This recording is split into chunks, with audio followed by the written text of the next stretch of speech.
Hi there. I'm glad to welcome you to my channel, World of Stories. I have a lot of interesting life stories that I want to share with you. Enjoy listening. Alex stopped at the office, took a deep breath, and knocked on the door. Yes, yes. He heard the energetic voice of the agency director reaching him. Upon hearing the invitation, he turned the doorknob and confidently entered. The office turned out to be a large and bright space. Behind the enormous, massive desk sat the director himself. He was a dignified, somewhat portly man in his 50s, with a kind smile. As soon as Alex saw the owner, he immediately understood that this person was intelligent, business-minded, capable of handling affairs, and fond of money. Thus, he felt relieved deep down. He was certain that he could strike a deal with this man. Alex walked in, took a seat, and smiled broadly, saying, "Good day, Mr. Mitchell. My name is Alex. I'm here with a very important matter." Yes, yes. He could hear the energetic voice of the agency director reaching him. Upon hearing the invitation, he turned the doorknob and confidently entered. The office turned out to be a large and bright space. Behind the enormous, massive desk sat the director himself. He was a dignified, somewhat portly man in his 50s, with a kind smile. As soon as Alex saw the owner, he immediately understood that this person was intelligent, business-minded, capable of handling affairs, and fond of money. Thus, he felt relieved deep down. He was certain that he could strike a deal with this man. Alex walked in, took a seat, and smiled broadly. "Good day, Mr. Mitchell. My name is Alex. I'm here for a very important matter." When he read the director's name on the plaque hanging on the office door, Alex involuntarily smiled. Vernon Mitchell. It seemed amusing to him, but now the fate of the young man depended on this person, so Alex didn't waste any time and immediately got down to business. "I have a rather delicate matter to discuss with you. You see, other agencies have turned me down, and my only hope is in you. One could say it's a matter of life and death. Right now, my fate is in your hands, Mr. Mitchell. Here's the thing." But before Alex could finish, Vernon Mitchell exclaimed, "Don't even dream about it." Taken aback, Alex fell silent and stared at the man in disbelief. "And don't look at me like that. I know perfectly well what you're about to say. I've been in this position for years. And my answer is no, my dear. My girls won't go to a bachelor party. Are you out of your mind? To come to me, the best organizer of children's parties, with such a proposal? You're definitely barking up the wrong tree. We only organize parties for young children. Yes, of course, we can congratulate adults too, but as exceptions, and always within the bounds of decency," Vernon Mitchell spoke. "Is that clear to you?" "Yes, I never even had such thoughts." Alex was surprised by Vernon Mitchell's reaction. "I just want to. We don't rent costumes either." Mr. Mitchell interrupted him again. "We've had unfortunate experiences with that too. The only time I made a concession, another person sat here, tearfully begging. And what did I do? I pitied the person. I have a kind heart, and everyone takes advantage of that. In the end, they returned the costumes to me. What do you think?" "What?" Alex asked, not understanding how this story was relevant to him. "Exactly. They returned the Little Red Riding Hood costume with a hole right in the most delicate spot. Can you imagine? They had the girls perform in mended costumes in front of the children. So, no.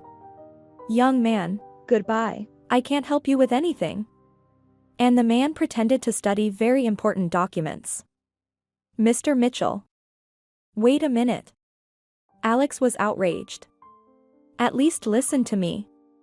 I have an urgent matter, and I'm willing to pay handsomely for it. By the way," he looked seriously at Vernon Mitchell. "Please, don't interrupt me. Go on." The man became interested. "I'm ready to listen attentively. Here's the thing." Slightly flustered, Alex began. "I need a female actress without a costume. This is completely out of the question. Vernon Mitchell shouted, his eyes widening with outrage, almost as if they were about to pop out of their sockets. Do you even realize what kind of place you've come to with such a request? We only employ respectable young women. They have families, husbands, children. This isn't a brothel, after all. What do you mean, an actress without a costume? Vernon Mitchell was so angry that he even started to stutter. Yes, calm down, Mr. Mitchell. Alex shouted.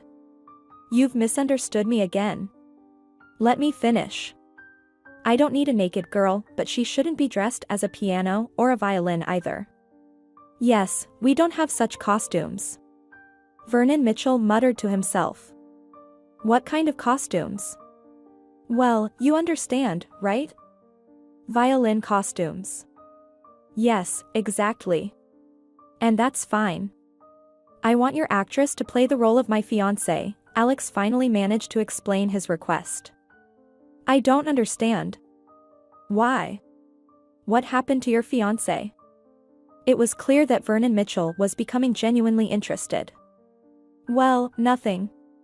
I don't even have one. You see, my parents are very concerned about it. And somehow, to reassure them, I told them that I have a fiancé, that we've been together for a long time and heading towards marriage. How could I have known that they'd want to come and meet her, and they're arriving in 2 days? And what am I going to tell them?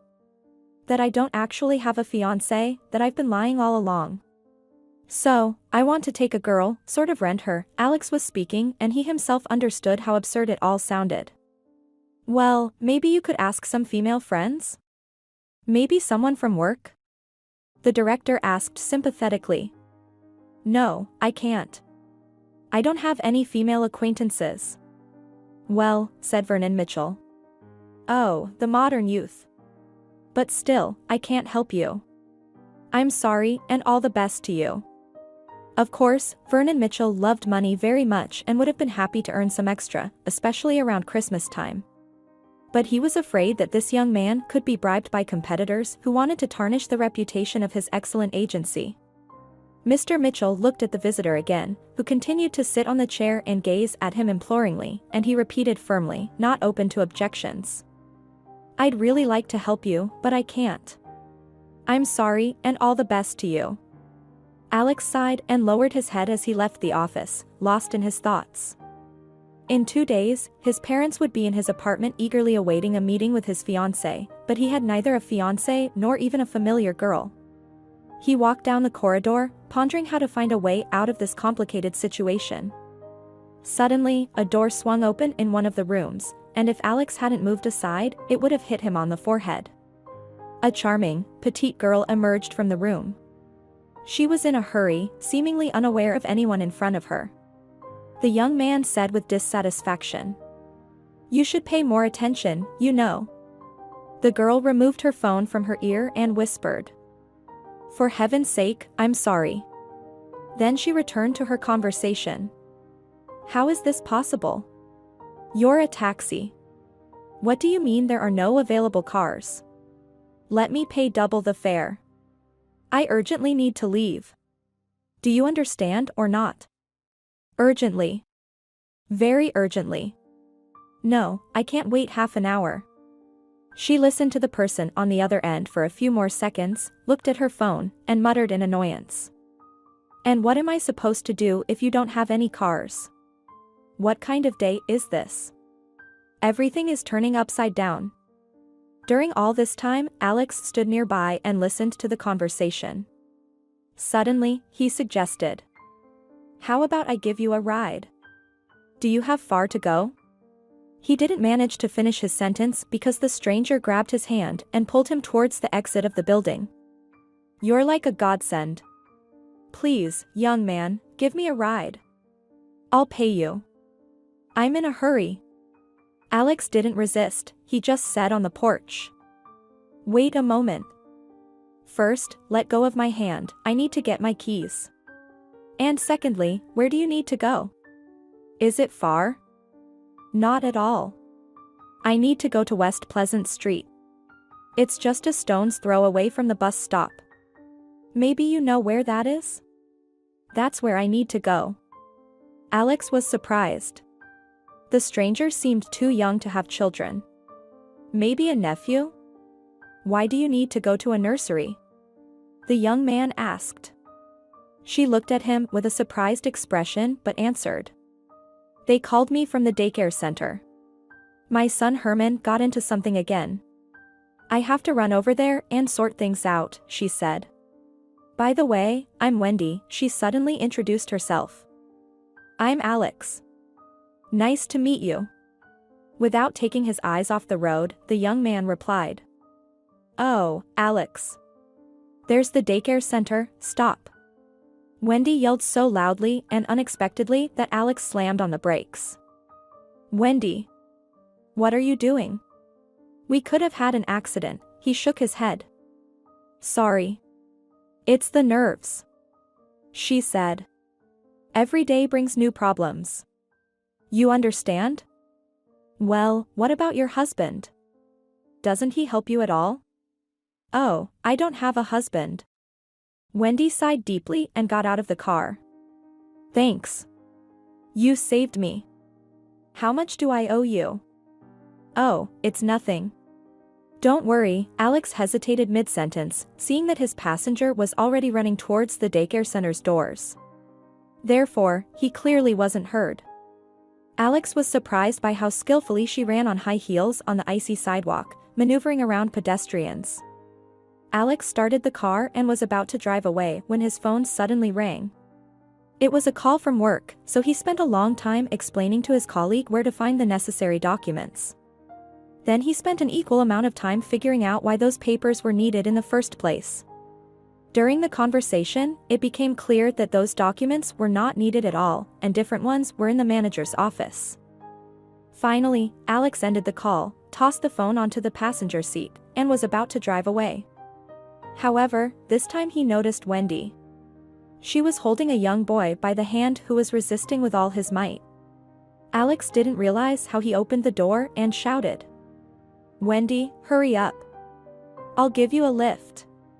The girl looked around, not understanding who was calling her, but when she saw Alex, she smiled and quickly led her son to the car. You're still here. I thought you had already left, she said surprised. Yeah. No, I didn't have a chance. I was on the phone for a long time, and then I saw you were coming back, Alex smiled, trying to catch a glimpse of the boy through the rearview mirror. The child had something on his face, so Alex couldn't resist and asked out of curiosity. What happened to your son's face? Oh, he's just a little fantasizer, Wendy said with a strange intonation. What do you mean? Alex asked in surprise and only now noticed the boy's face. It was covered in green stripes. Not completely, though. Just on his cheeks and chin. A cap was pulled over his forehead, but a few more stripes of the same color were visible underneath. Well, what a charmer. Alex said, barely suppressing a smile. But seeing Wendy's displeased look, he quickly tried to look serious again. So, what happened? He asked. The girl was about to open her mouth to respond, but the boy interrupted her. Mister. Do you really like it? The boy mumbled the words with a slight stutter. It was clear he wanted to say something more, but his mom gave him such a stern look that Herman immediately changed his mind. Well, what happened was that Herman found markers, Wendy said with annoyance. According to his teacher, she got distracted for a moment, and in that moment he managed to draw all over himself. But that's just the floor, no big deal. But what will the parents of the two girls say, whose faces were also covered in marker? I can't even imagine. Where did he find them? Alex was surprised. Wendy sighed and said. Yeah, I don't know.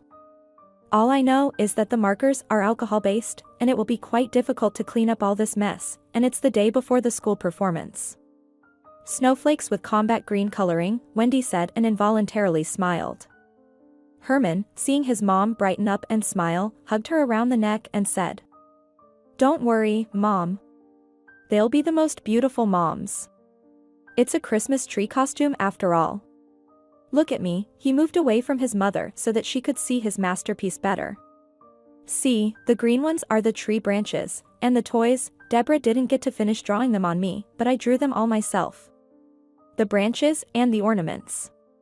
You know, how beautiful. Wendy, looking at her son, covered her mouth with her hand and shook her head slowly from side to side. Alex, driving the car, burst into laughter because he couldn't hold back any longer. We'll still have a talk at home, young man, Wendy said and gave her son a stern look. Wendy, please tell me your address for sure. The girl told him the street and house number, and the man exclaimed. Yes, we're practically neighbors. I live 2 houses away from you. And you know what's the most surprising? He looked at Wendy through the rearview mirror and continued when he met her questioning gaze. That I've never met you before. She was about to answer, but her phone rang. Yes, Mr. Allen. No. Oops, yes. Sorry, it completely slipped my mind. Can I do it tomorrow? Well, Mr. Allen. Understood. I'll be there soon, Wendy replied with bitterness and hung up the phone. She turned to her son and said, Herman, I'll take you to Aunt Jean. You'll stay with her until the evening. Mom. I don't want to go to her, the child began to whine. Herman, there's no one else I can leave you with, and I have to go to work, she answered. Who's Aunt Jean? Alex asked. For some reason, he really liked this mother and son. They seemed so genuine and alive, and it attracted him. She's our neighbor, the girl quickly explained. I leave my son with her when I have to go to work. In return, I help her out, bring groceries, clean, cook. I see, Alex said. Do you have any relatives? No. Wendy answered very abruptly, and Alex realized that this topic was uncomfortable for her. I'm sorry if I offended you. I didn't mean to, the young man said calmly and quietly. It's all right. Wendy also tried to sound friendlier. Well, Alex. Our entrance is next. Thank you so much. You really saved me today, the girl said and turned to her son, commanding. Herman. Hurry up and get out, I'm already running late. Maybe I can give you a ride to work? Alex suddenly asked, surprising himself. Well, of course, I don't mind. Wendy was surprised. But do you really have nothing to do? Well, it turns out that I really don't, the guy smiled. So, am I waiting for you? Yes, sure. She said, took her son's hand, and quickly headed towards the entrance. The funny little boy ran beside her, struggling to keep up. Alex watched this pair and couldn't help but smile. After 15 minutes, Wendy opened the front door and got into the car. So, are we going? Unless, of course, you've changed your mind? No. Of course, let's go, Alex quickly said. To the same place where we met? She remained silent and simply nodded, reclining in her seat and closing her eyes. But Alex couldn't drive in silence. He wanted to know as much as possible about Wendy. So he asked. What do you do for work? For a moment, she paused, this question caught her off guard, but soon she answered. Honestly, it's difficult for me to answer that question definitively. Officially, I'm an accountant at Mr. Allen's company, but unofficially, I'm also a secretary, a cleaner, and sometimes even an entertainer, she said, and let out a somewhat sad sigh. How an entertainer? Alex was surprised. It seems you were leaving Vernon Mitchell's office, the director of the event agency.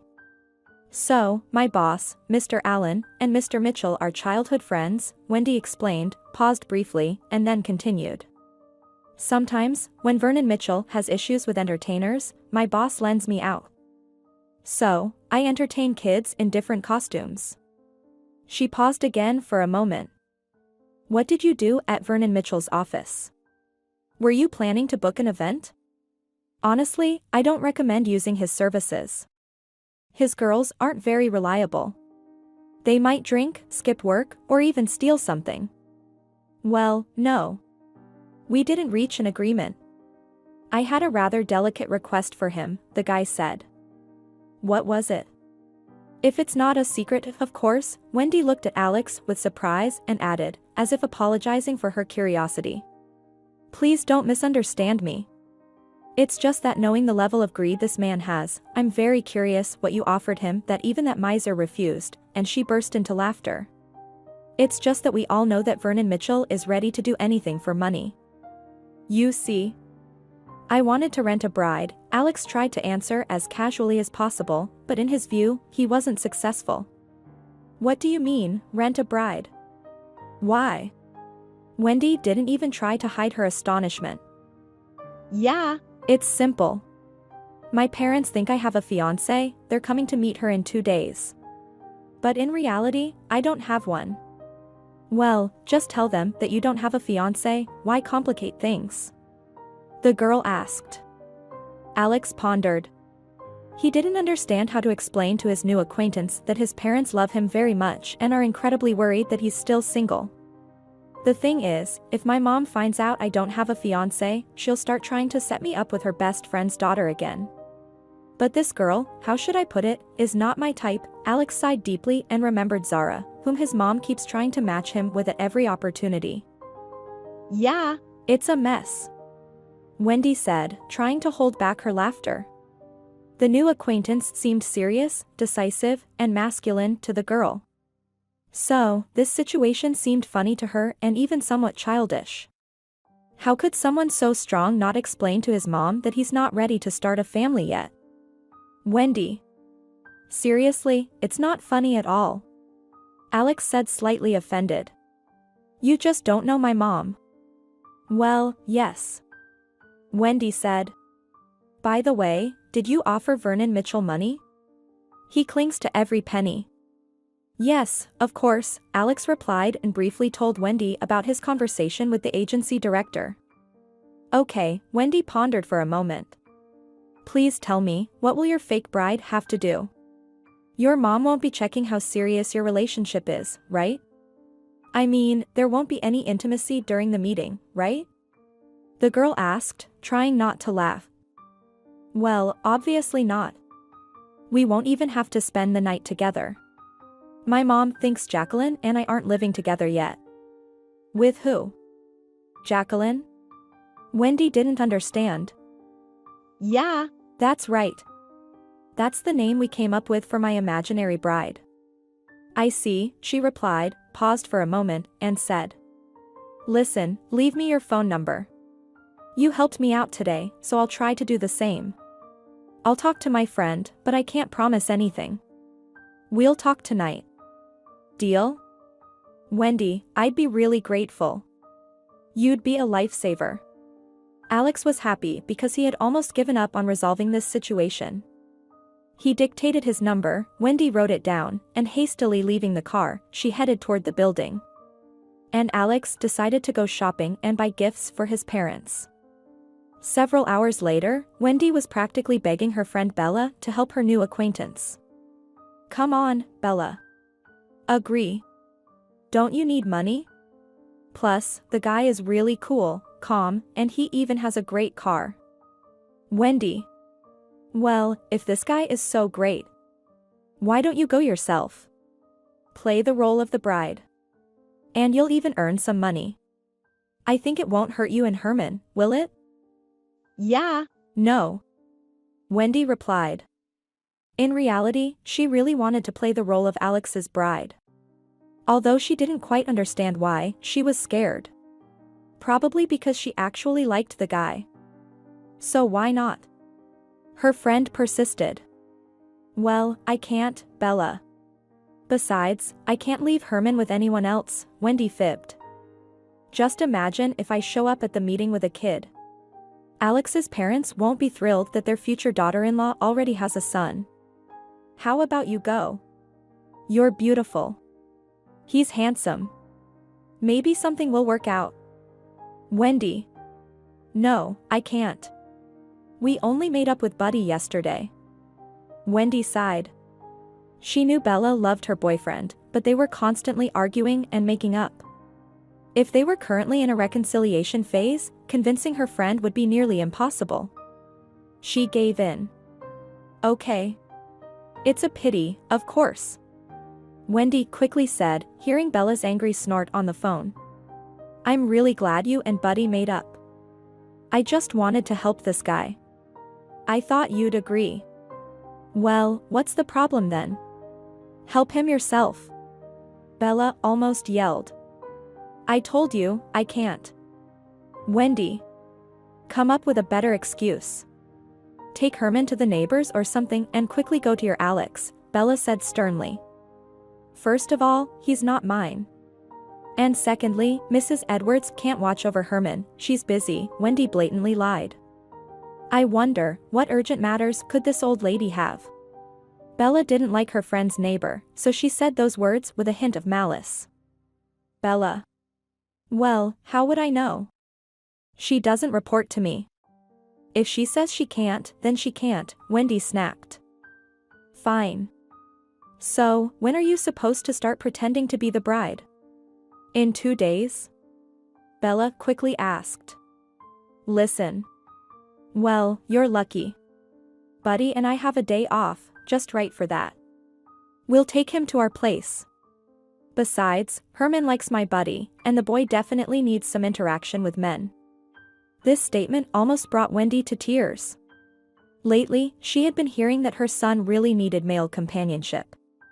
But where could she find such companionship? Wendy didn't know. Herman's father had never seen him. She had dated the man briefly, it was her first real love. But it turned out the man had been on a business trip and soon left town.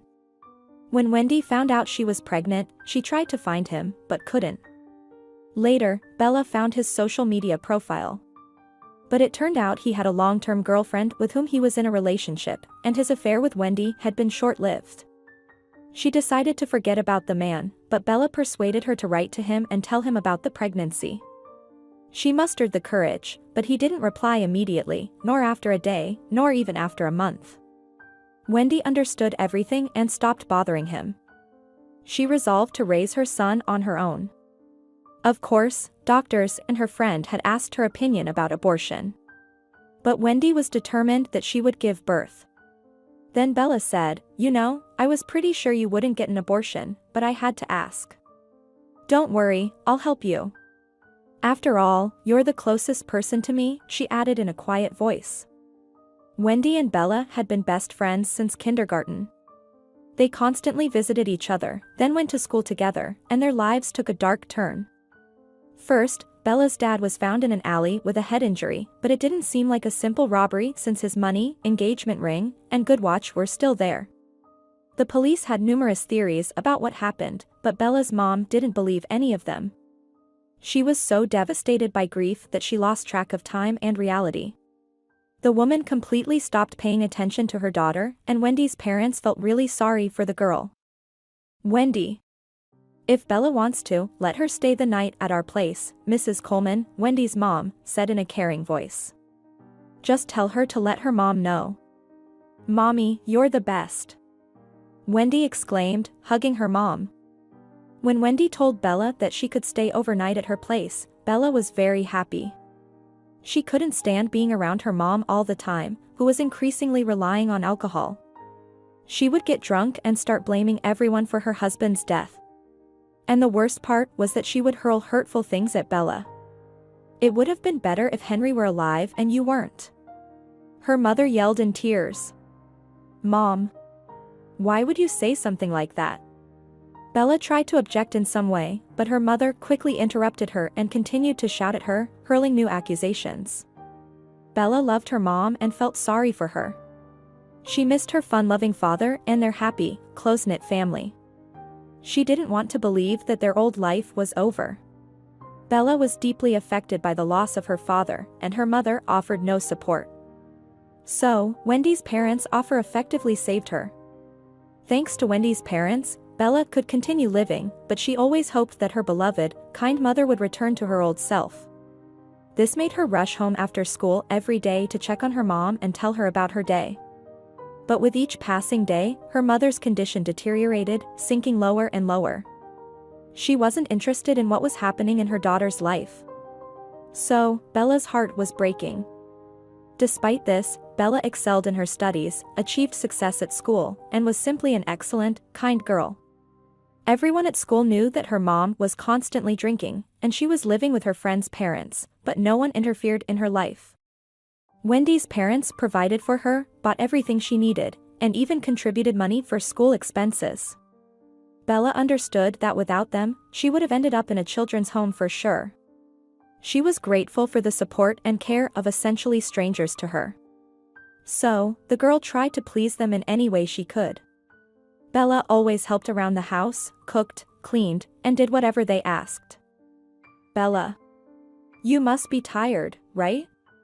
Come on, go rest," Mrs. Coleman would tell her, but Bella would just nod her head. "Aunt Gloria. No, it's not hard for me. I'm just happy to help you." And she said this very sincerely. She wanted to thank her saviors in a different way, but she just couldn't. When the girls were around 13 years old, Wendy's dad passed away.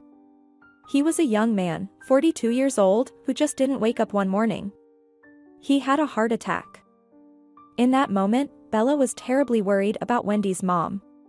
She had already seen how the woman broke down and sank after her husband's death. She was afraid that Mrs. Coleman wouldn't be able to handle it either. But Gloria didn't break, on the contrary, she gathered her strength and remained composed.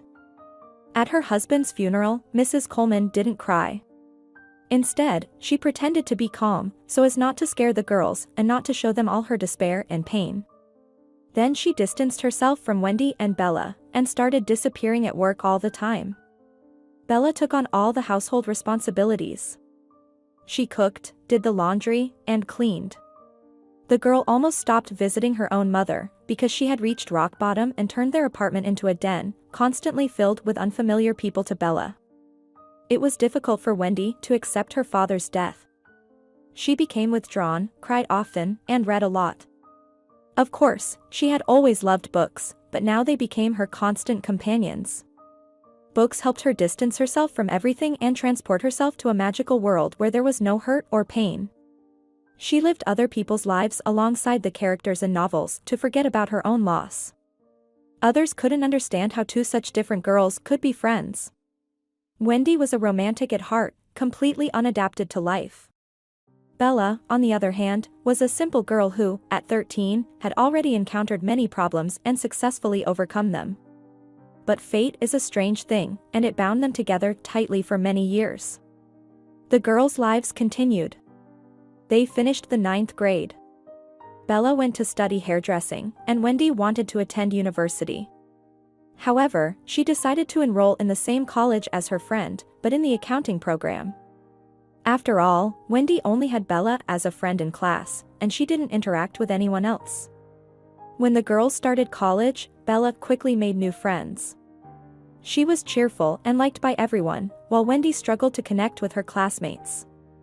"Wendy, what's wrong with you? A handsome guy wanted to get to know you today," Bella said, lying in her bed at Wendy's house. "Well, Bella." Wendy blushed. "I told you, I don't want to date just anyone. I want it to be like in the novels. To fall in love once and forever." She rolled her eyes dreamily. Bella understood her friend and accepted her just as she was. She loved Wendy very much and was grateful that this person was in her life. The girls started working early. They worked as promoters, sorted vegetables and fruits in stores, went to fields to pick strawberries or dill. During this time, Wendy's mom was almost not interested in the girls' lives, but she supported them financially. Mrs. Coleman often came home late at night or left somewhere on weekends. Wendy asked her mom where she was disappearing all the time. Her mom replied that she was working a lot. Wendy trusted her. She was sure her mother wasn't drinking. She never smelled of alcohol, but Wendy noticed some changes in her. For example, she started dressing differently. One day, Wendy met a neighbor who asked, "Wendy, is your mom not feeling well?" "No." "Why would you think that?" The girl was surprised and a little scared. "I just saw her with some people dressed in white. I thought she was with doctors," the neighbor answered and added after some thought. "All right. If she's not sick, that's good. Wendy was shaken by the conversation with the neighbor, so she quickly went home. She wanted to talk to her mother, but she wasn't at home. In the evening, she told her friend about her concern. Wendy, you must talk to your mom. Bella got worried. Those people in white clothes seem strange. The girl agreed. She didn't understand who those people in white could be, as the neighbor mentioned. That same evening, when Mrs. Coleman returned home, her daughter started a conversation with her. However, as soon as she heard about the people in white coats, her mother immediately became nervous and told her daughter that it was none of her business. You know, I've been supporting you and your friend all these years alone. Tell me, am I prying into your affairs? No. So, don't pry into mine. This is my life. Is that clear to you? Her mom was practically shouting at Wendy, then grabbed her coat and rushed into the hallway. Mom, where are you going? Wendy tried to catch up with her, but by the time she got outside, her mom was already out of sight. Wendy returned to the apartment, and Bella was waiting for her on the doorstep, looking upset. Wendy. Aunt Gloria was right. She has been supporting me for a long time, even though she shouldn't. Maybe I've overstayed my welcome. Maybe I should move out tomorrow. Where will you go? Wendy cried. You can't live at your place, it's impossible. Stay. Yeah, it doesn't matter. I'll figure something out. Bella, no. Don't listen to my mom's words. I don't know what's gotten into her. She really loves you and is glad you're staying with us. Don't leave me, Bella. Wendy cried even harder than before. All right, all right. Just don't cry. Bella hugged her friend and started stroking her head. I won't leave you. Tomorrow, I'll talk to my mom and we'll figure everything out, the girl said through tears. They talked almost the whole night and fell asleep only towards dawn. They contemplated what the future would hold, dreamed, and quickly headed off to college in the morning. The girls weren't concerned that Mrs. Coleman hadn't spent the night at home. Lately, this had been happening quite frequently. However, when they returned from classes, they became worried because Wendy's mother still wasn't home. Bella. Do you think my mom still hasn't come home? Wendy said. Yeah, I have a feeling she hasn't. Bella had already entered the kitchen and noticed that nothing had changed since the morning. Dishes in the sink, untouched borscht, and no sign of the untouched pilaf in the fridge. Wendy didn't respond to her friend. She quickly rushed into her mother's room. The bed was made, all the belongings were in place. She opened the closet door and sighed in relief when she saw that all the clothes were hanging there. She was afraid her mom had left home, upset with her. After that thought, another one crossed Wendy's mind, and she quickly grabbed her phone. She dialed her mother's number, but it was still turned off. Bella. The phone is off. Wendy sat down on the floor. What if something happened, Bella? I'm really scared. Hey, calm down. This doesn't necessarily mean anything bad. Maybe the phone just ran out of battery. Bella tried to speak as calmly as possible. So, what should we do? What do you think? Where could she be? We need to make sure she's okay. Wendy couldn't calm down and bombarded her friend with questions. Listen, do you have your mom's work number? Maybe we can inquire there? Bella, it's already evening. Wendy objected. What's the point of calling her workplace now? Well, look. We visited Aunt Gloria at her work before, remember when she forgot her phone? Bella tried to help her friend. So, remember, there was a security guard booth on the ground floor. Wendy nodded. If we can't reach your mom's office, we'll call the security. Agree? Bella asked. But I don't have the security guard's number. We'll easily find it. Your mom has an address book where she writes down all the important phone numbers. I think I saw it in the hallway, Bella replied and quickly went to look for the address book. Come on, take your phone. Call your mom's office, and I'll find the security guard's number. Wendy took her phone again and dialed her mother's number, but it was still turned off. Then she dialed the number for her mother's office, but there was no answer. It wasn't surprising, as it was almost 10 o'clock in the evening. "So, what's the situation?" Bella asked as she returned from the hallway. No answer. Wendy shook her head. "Let's call the security guard. I found the number in the address book." "But what should I tell him?" Bella looked at her friend with care and smiled slightly. Wendy was kind, reliable, intelligent, but completely unsuited for life, as Bella saw it. "All right. Let me do the talking." Bella took the phone and began dialing the security guard's number from the address book. After a few seconds, she heard a stern male voice. "Hello?" The abrupt tone of the man startled Bella, but she quickly composed herself and said, "Good evening. Is this the construction company?" "That's right. What do you need?" "The office is closed now. It'll open at 9 a.m., the security guard said quickly and was about to hang up, but Bella reacted swiftly and shouted. "Wait a second. Please, just a second. Don't hang up." "Well, what else?" "So, basically, my mom works as the chief accountant there," Bella began explaining. "And she didn't come home from work today." She tried to explain everything as accurately and quickly as possible. "You see, I'm really worried. Can you please tell me when she left work and if she was even at the office today?" The man chuckled and said, "Listen, girl. I can't provide you with such information. It's against the rules." "Sir. Please, I'm really worried. She's my mother, after all." Bella's voice trembled almost to the point of tears. Bella's anxiety was transmitted to Wendy, who clung to the other end of the phone.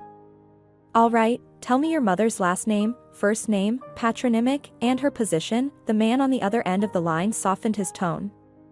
"Gloria Coleman, the chief accountant," Bella said as quickly and clearly as possible and waited for a response.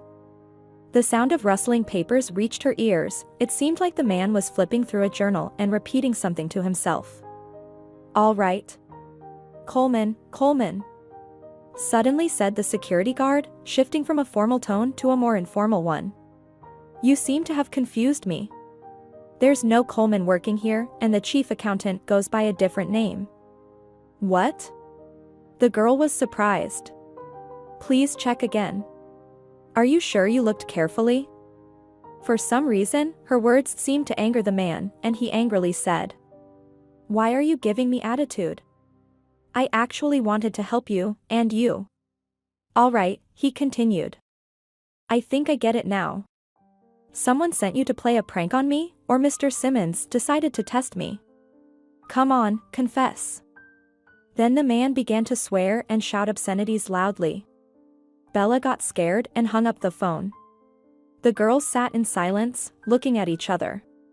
After some time, Bella spoke up. "The security guard said that Aunt Gloria doesn't work at their company, and the chief accountant goes by a completely different name." "I heard, Bella." Wendy replied very softly. "But I don't understand how this could be. She must have been getting money from somewhere." In response, Bella just nodded her head. "Bella, I'm so scared for my mom." Wendy whispered and hugged her knees. "Let's calm down for now." "What do you mean, calm down?" Wendy shouted. "My mom has been missing for over a day, and I have no idea where to look for her. Wendy, let's go to sleep now. It's already late, and tomorrow we'll go to the police if your mom doesn't come back. Maybe she's with a new boyfriend, and that's why she's not home." Bella tried to persuade her friend. Truth be told, she didn't believe much in what she was saying, but she wanted to support Wendy. "What boyfriend, Bella?" the girl asked through tears. "She would have told me, warned me." "Well, maybe she was afraid to tell you? After all, you loved your dad so much. Maybe Aunt Gloria was afraid you wouldn't accept her new man." Wendy began to calm down thanks to her friend's words. The girls lay down in bed and began discussing the disappearance of Wendy's mom, and they fell asleep without realizing it. As soon as Wendy woke up, she rushed to her mom's room to check if she had returned. But everything was still the same in the room. The bed was still made. Bella. Mom still isn't here.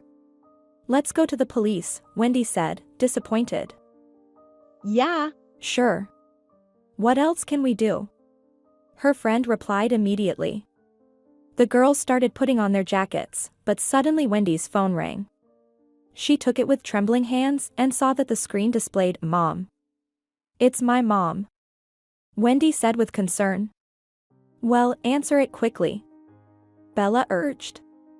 But she could see that her friend was in shock, so she quickly grabbed the phone and shouted into the receiver. Mrs. Coleman. Where are you? Is everything okay, Mrs. Coleman? Young lady, this isn't Mrs. Coleman. Bella heard an unfamiliar voice. My name is Mrs. Ross, and I. Who are you? How did you get my mom's phone? Wendy snatched the phone from Bella and started speaking to it. What happened to her? Where is she? Miss, if you could calm down a bit and listen to me, I'll explain everything to you. Okay, I'm sorry. Wendy tried to calm down and regain control. My name is Mrs. Ross. I'm a nurse at the regional hospital. Tears streamed down Wendy's cheeks, but she continued to listen to the woman. Yesterday, they brought a woman to us unconscious and without any identification, so we couldn't talk to her or establish her identity. Recently, we found a phone among her belongings and only now got it charged. In the phone, I found a number listed as a daughter. So, I'm calling you. Yes, thank you so much. Wendy whispered softly. How is my mom now? Can I see her? You see, she's in critical condition, so I can't tell you whether you can see her or not. But you need to come to the hospital, that's for sure. We're expecting you in an hour with your mother's documents. Yes, of course. The girl agreed. So, Wendy, what's happening with your mom? Is she at the hospital? Bella's questions poured out like a flood. Yes, at the local hospital. Wendy answered and retold the whole conversation with the nurse to her friend. Well, what are we waiting for? Get dressed, let's go. Bella handed Wendy her jacket, but suddenly she remembered and took off her shoes. What are you doing? Where are you going? Wendy asked, surprised. We didn't take the documents with us. The girl quickly found Mrs. Coleman's passport, medical card, insurance, and other documents in the drawer. She knew exactly where the papers were kept. There was a special box in the apartment with various documents, and she also kept her own passport there. Arriving at the hospital, Wendy dialed her mom's number, but the phone was disconnected again. They didn't know which department Mrs. Coleman was in, so they had to spend a lot of time figuring it out.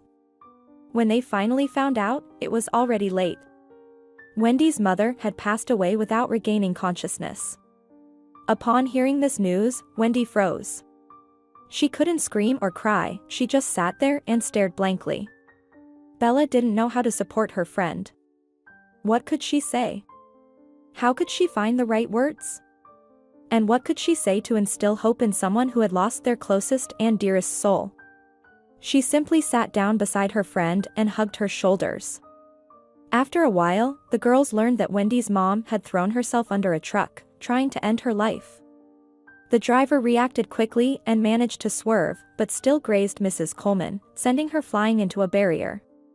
Then the truck driver called an ambulance and went to the hospital with the injured woman. But she didn't survive. Wendy couldn't come to terms with it and couldn't understand why her mother had acted that way.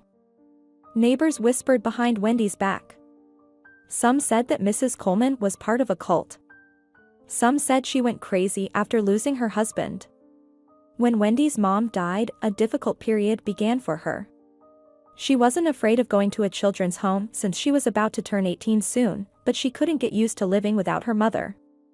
Despite barely communicating with her mom for many years, she felt a sense of peace with her, and now she was gone, which made her feel incredibly scared and hurt. If it weren't for Bella, Wendy wouldn't have been able to survive. A year passed since then.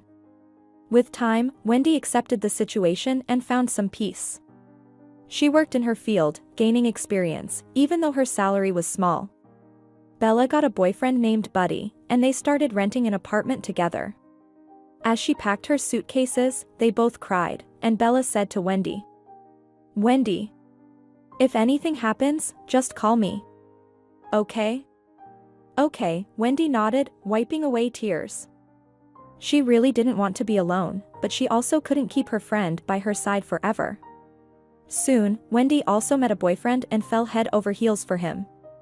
It was after these brief relationships that she became pregnant. This turned the once helpless Wendy into an adult woman who had learned to solve her problems independently. "Wendy, are you there sleeping?" Bella asked, pulling Wendy out of her thoughts. "So, have you decided? Will you play the bride?" "Yes," Wendy said, surprising herself. In response, she heard Bella's enthusiastic voice and smiled at her reflection in the mirror. "Wendy, are you sure you've memorized everything?" Alex was very afraid that the meeting wouldn't go according to plan and his parents would figure everything out. If that happened, his mother would faint or start a scene. His father would scold him, saying he didn't raise him this way and that men don't behave like that. And if his older brother Gordon found out about the deception, it would be even worse. He would keep reminding Alex for a long time about how he introduced his parents to a fake bride. Alex took a deep breath and looked at Wendy. She smiled and quickly said, "My name is Jacqueline. I'm 24 years old. I work as a translator in your company. So, will anyone decide to test my language skills?" The girl asked nervously. "I don't think so." Alex pondered. Yeah, "No one will check for sure. Neither my mom nor dad knows any languages. If Gordon came, he could have, but he won't be here. His wife is about to give birth. So, everything will be fine." Wendy looked into Alex's eyes, smiled, and continued. "Your mom is Mrs. Torres, your dad is Mr. Torres. Good job." The guy approved. "What's better not to talk about with my mom?" "About cooking," Wendy quickly replied. "Your mom loves to cook. So, if she hears the name of a dish, she'll immediately want to make it." "Exactly," Alex said, looking at his watch. "But with my dad, talk about everything, just don't argue. Just agree silently. Okay?" "Of course." "Well, then. Everything's perfect. Our parents will arrive any minute now, so let's hurry up. Inhale, exhale. Done. Wish us luck." "Yes, we could use some luck," Wendy muttered quietly. Her anxiety grew with each passing minute. She was already regretting getting involved in this adventure. But she understood she wasn't doing it for money. It was because she really liked Alex. Moreover, he had made a great impression on Herman. Herman couldn't stop talking about the uncle who had given them a ride home and kept asking when he would visit them. "Herman, the uncle just gave us a ride in his car. We can't invite him over," Wendy said, hugging the boy. "Too bad. I really wish I had a dad like him," Wendy's son said dreamily, closing his eyes. "Oh, champagne. I totally forgot about it." "Right, I'll go get it from the fridge, and you sit here, calm down," Alex said on his way to the kitchen. Just as Alex left the room, the doorbell rang. "Wendy. Go and answer it," Alex shouted. "I'll be right there." Wendy approached the front door, took a deep breath, counted to 3, and opened it. It was dark on the staircase landing. She could barely make out the figure of a man in front of her. Since it was natural for her to think it was Alex's dad, she said loudly, "Hello, Mr. Torres. I'm Jacqueline, Alex's girlfriend. Come in, Alex is in the kitchen." "And where is?" But she didn't get to finish the last sentence because she saw the face of the man standing in front of her. It definitely couldn't be Alex's father. "Hello, Jacqueline," he said with a smile. "I'm Gordon, Alex's brother. and then the light from the apartment fell on the man, and Wendy got a full view of him. She was speechless, but quickly regained her composure and exclaimed, "You?" Gordon looked surprised and stared at the girl's face. When he recognized her, he whispered a curse, then said, "What are you doing here?" "Hello, Gordon. Have you met my fiancée yet?" At that moment, Alex returned from the kitchen. "Her name is Jacqueline. How did you end up here? You weren't planning to come. And where are Mom and Dad?" Wendy didn't understand at all how to act. She was just in shock. Of course, she had dreamed of meeting Gordon again and confronting him for what he had done to her. But at this moment, she couldn't figure out what the right course of action was. If she started a scene right now, she would embarrass Alex. Besides, she didn't want to make a fool of herself. Gordon was also not himself, but he managed to pull himself together. He gave Wendy a stern look, then turned to his brother and said, "I'll tell you later how I ended up here. For now, go downstairs and help our parents with the suitcases. I've already brought mine up, you bring theirs. Your elevator is broken. And I'll rest for a bit. Can your girlfriend get me some water? Jacqueline, get Gordon some water, and I'll help the parents." Alex quickly put on his shoes, threw on his jacket, and rushed out of the apartment.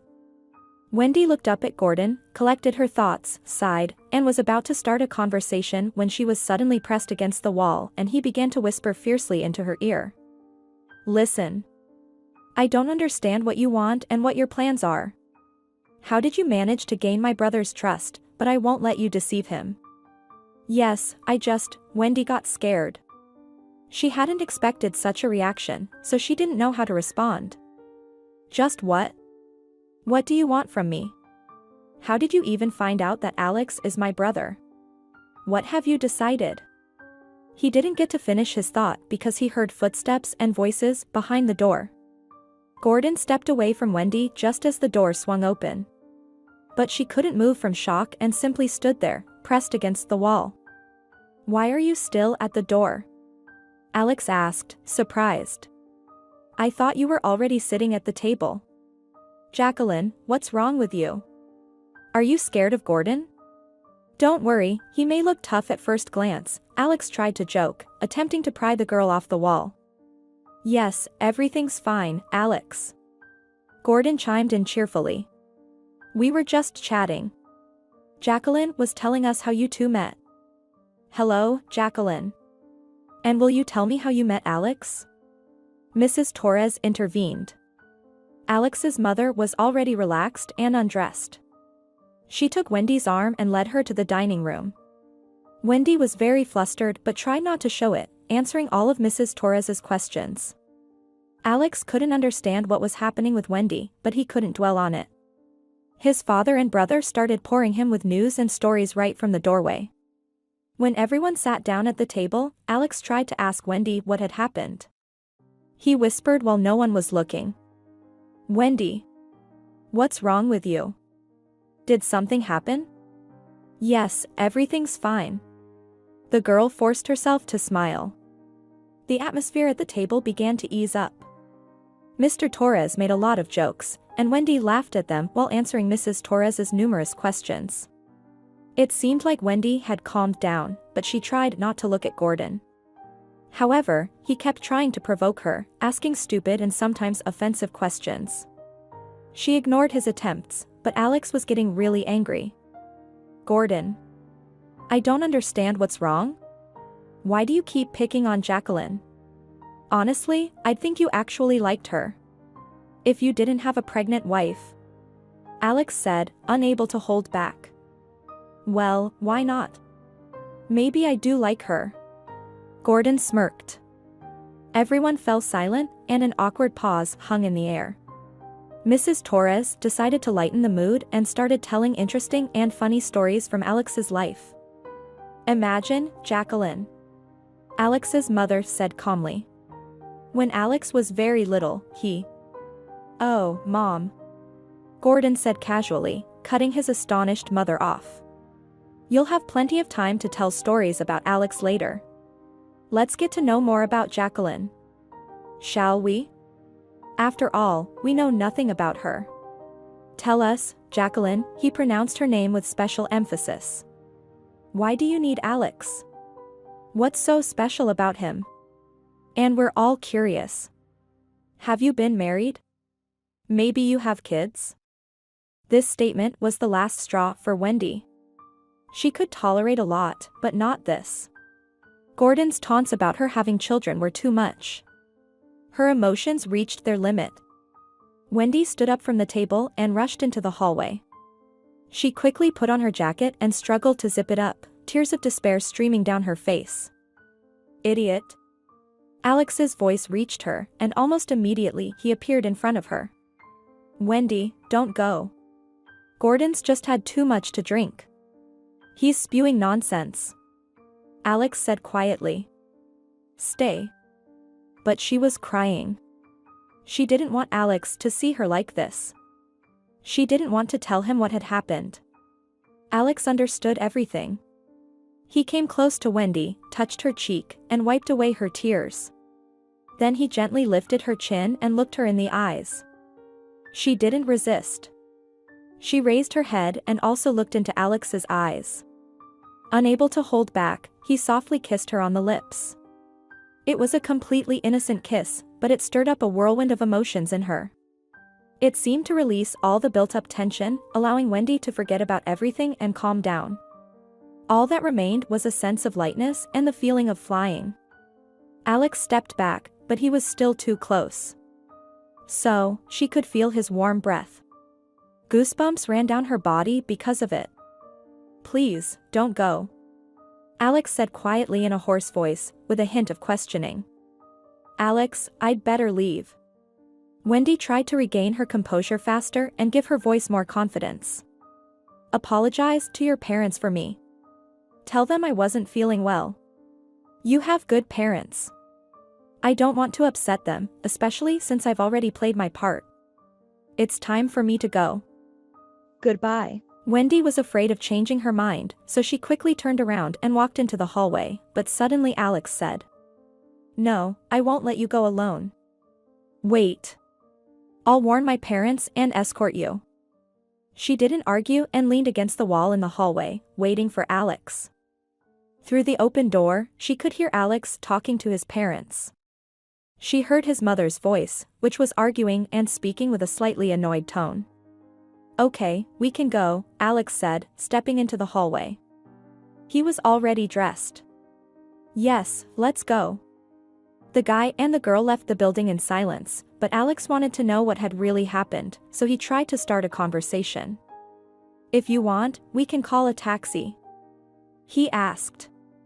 I won't drive. As you can see, I've had some drinks. How about we take a walk instead? I need some fresh air. Did Gordon upset you? Huh? Honestly, my parents and I don't understand what's wrong with him today. Maybe something happened? He's just talking nonsense. What is he saying? Wendy asked in a hushed voice. She realized that Alex's brother might have said nasty things about her. Of course, she knew that she and Alex had no future together. But she didn't want him to think badly of her. She really liked him. Well, for instance, when I was leaving. He said that you're deceiving all of us. In short, Gordon believes that you're not who you're pretending to be. Alex said, his voice trailing off. You know, he said it so confidently, as if he knows that you're not my girlfriend. Well, because he actually does know that. Wendy almost whispered her reply. Alex looked at her in surprise and stopped. I don't understand. How could he possibly know? Are you acquainted with him? Wendy didn't want to answer. So, she just stayed silent. But Alex persisted and continued bombarding her with questions. But why didn't he just act like he didn't know you? As far as I remember, you didn't attack him or anything. Or did I miss something? Of course not. I didn't attack him. I was actually shocked when I saw him. I'd be less surprised if, for example, Brad Pitt was at the door. Why Brad Pitt specifically? He smiled slightly.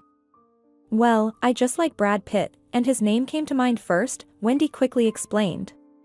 But let's not focus on that right now. Got it. Tell me, how do you know Gordon? Listen. Maybe he'll tell you himself? Wendy didn't want to talk about her affair with Gordon. It was uncomfortable for her to remember how foolish she had been a few years ago. I'll talk to him, don't worry. But right now, I want to hear your version. From what I've understood so far, the story is unpleasant. So, I'd like to hear both sides. Wendy let out a loud exhale, clenched her fists, and said, Gordon is Herman's father.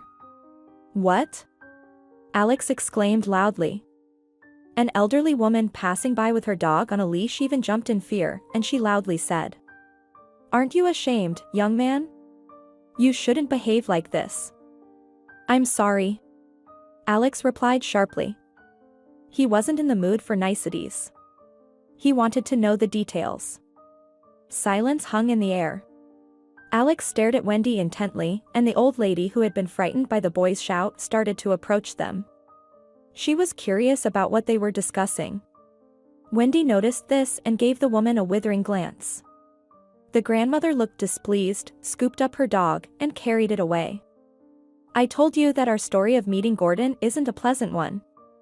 Wendy said calmly. Well, I definitely didn't expect this. Alex said, recovering from the shock. But I don't understand how he could be Herman's father. He lives in another city and doesn't come here. This just can't be. Alex's voice started to rise again. It was hard for him to hold himself together, and there were plenty of reasons for that. He liked the girl so much that he even wanted to invite her on a date or invite her and Herman to places like the circus or a Christmas tree event. But what he had learned was changing everything. He didn't know how to proceed now, how to act. Moreover, the news that Gordon had a child he wasn't taking care of was shocking in itself.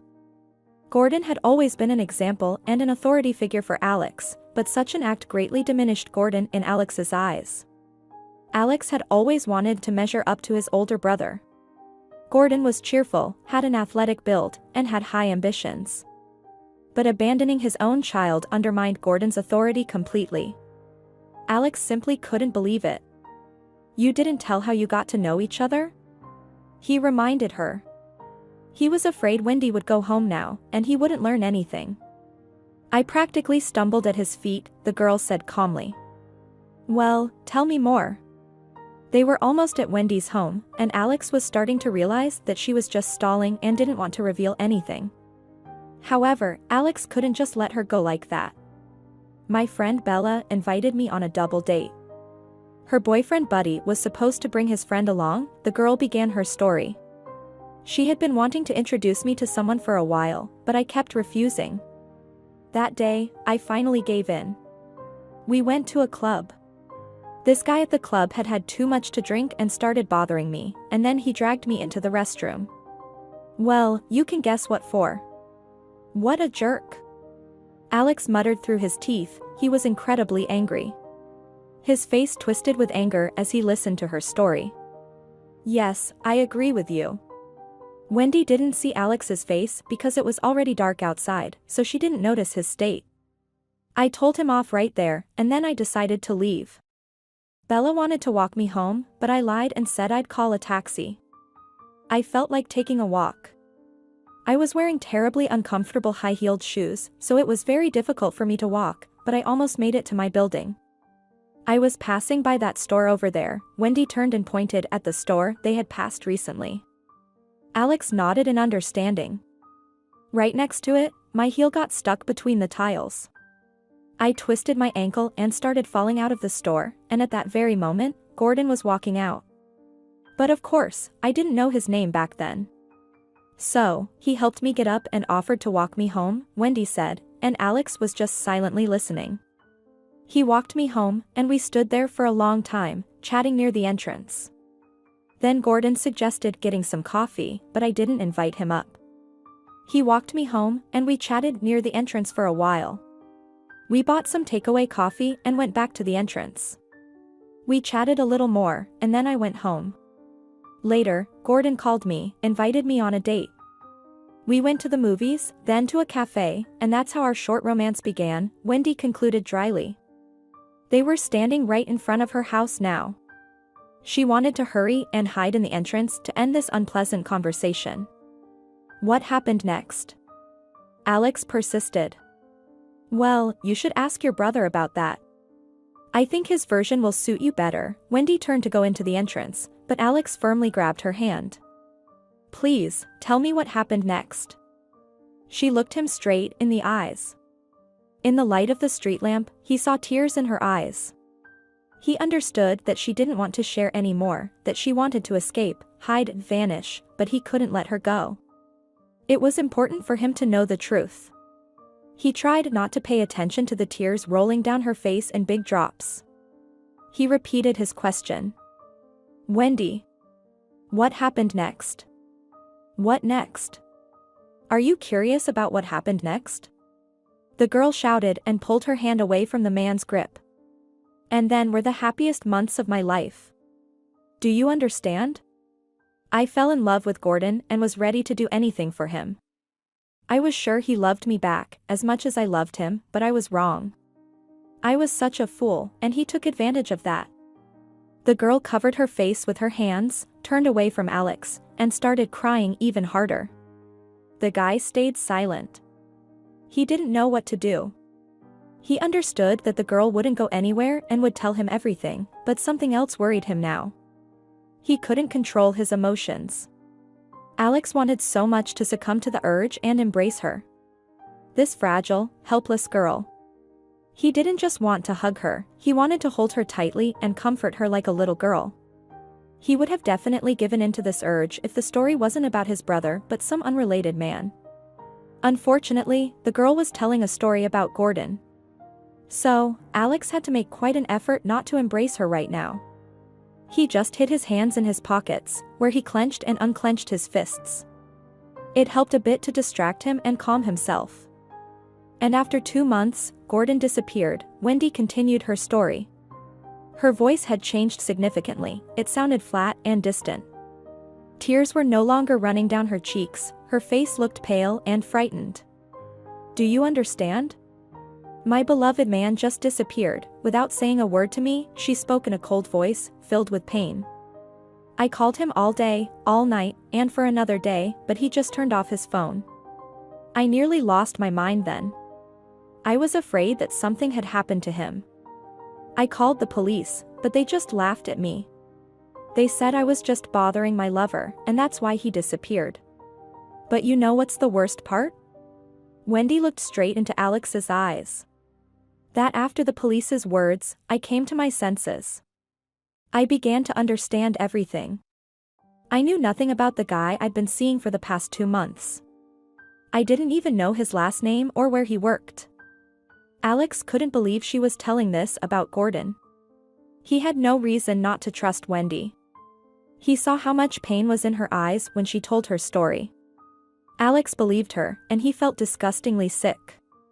So sick that he wanted to take a shower and wash off all this dirt. Well, in general, I was completely crushed. I didn't want to live. I couldn't work, couldn't eat, didn't leave the house. I could only lie down and stare at the ceiling. If it wasn't for Bella's support, I would have surely done something to myself. Wendy grimaced as if she was shaken by these terrible events. And soon, I found out that I was pregnant. Wendy. I'm sorry, of course, for this question. Are you sure that Herman is Gordon's? Alex said this and immediately regretted his words. Wendy's demeanor suddenly changed. She looked at the guy with eyes full of hatred. Her face contorted with anger. The girl straightened up and delivered a sharp slap to Alex's cheek, saying angrily as she did so. Brotherhood solidarity, huh? Wendy shouted.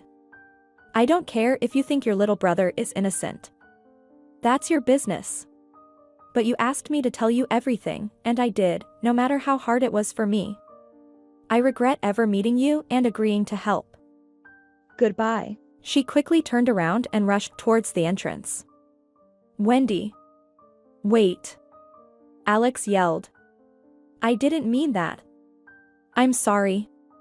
But the girl had already reached the entrance and slammed the door behind her. Wendy managed to make it to her apartment with some difficulty, struggling to open the door with her key.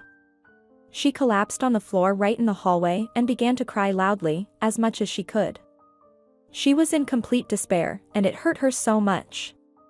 Alex walked home lost in his thoughts. He blamed himself for saying hurtful words to the girl, but he couldn't fix it now. Besides, he was trying to plan the upcoming conversation with his brother. The talk definitely had to happen. Alex wouldn't be able to sleep until he heard Gordon's version of what had happened between him and Wendy. Alex entered the apartment.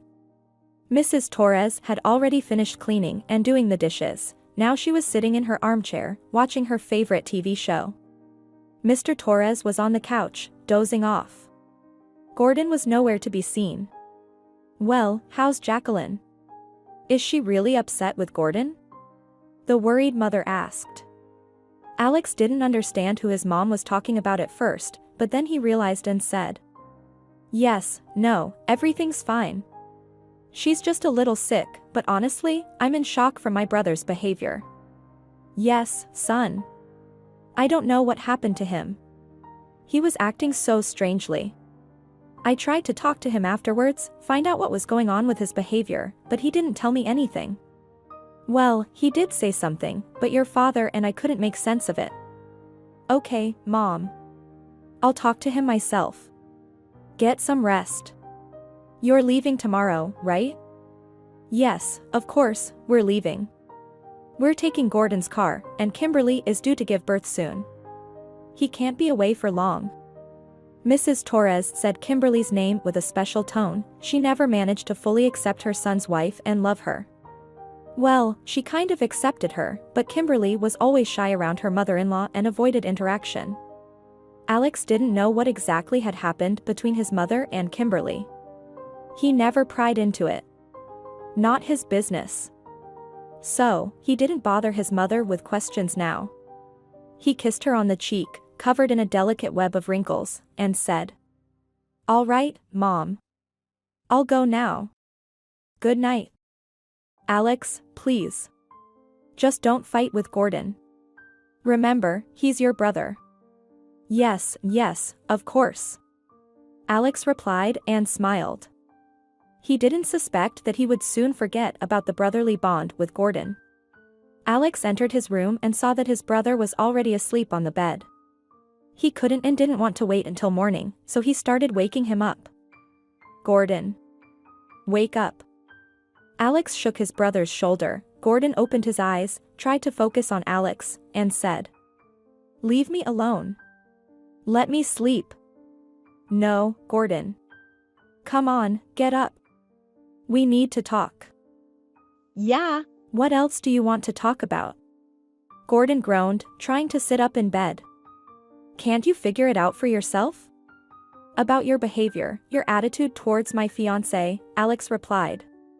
He didn't want to use the girl's name, so that his brother could tell him everything himself. Listen, your beloved fiancée Jacqueline is not Jacqueline at all. Her real name is Wendy, and it seems she has a child, Gordon replied. Seriously? How do you know that? Both her name and about the child? Alex asked, sounding surprised.